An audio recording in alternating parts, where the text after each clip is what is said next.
জমকালো আয়োজনের মাধ্যমে বিশ্ব চলচ্চিত্রের সবচেয়ে মর্যাদাপূর্ণ আসর কান চলচ্চিত্র উৎসবের পর্দা উঠছে আজ। স্বাধীন চলচ্চিত্রের দাপটে এবার জমে উঠেছে স্বর্ণপামের লড়াই। ফ্রান্সের কান শহরে শুরু হচ্ছে ৭৯তম কান চলচ্চিত্র উৎসব। যুদ্ধ, শোক ও কৃত্রিম বুদ্ধিমত্তাকে ঘিরে নির্মিত ২২টি চলচ্চিত্র প্রতিদ্বন্দ্বিতা করছে স্বর্ণপামের জন্য। এবারের আসরে সবচেয়ে বড় বাজেটের হলিউড ব্লকবাস্টার না থাকলেও স্বাধীন ধারার চলচ্চিত্রই কেড়ে নিচ্ছে আলোচনার কেন্দ্রবিন্দু।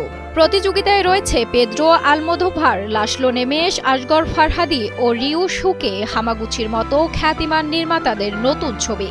সমালোচকদের মতে নিরঙ্কুশ কোনো ফেভারিট না থাকায় এবারের লড়াই হতে পারে সবচেয়ে জমজমাট।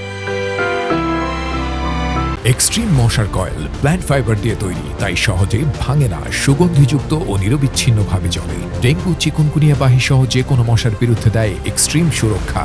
উৎসবে আজীবন সম্মাননা পাচ্ছেন বারবারা স্ট্রাইস্যান্ড।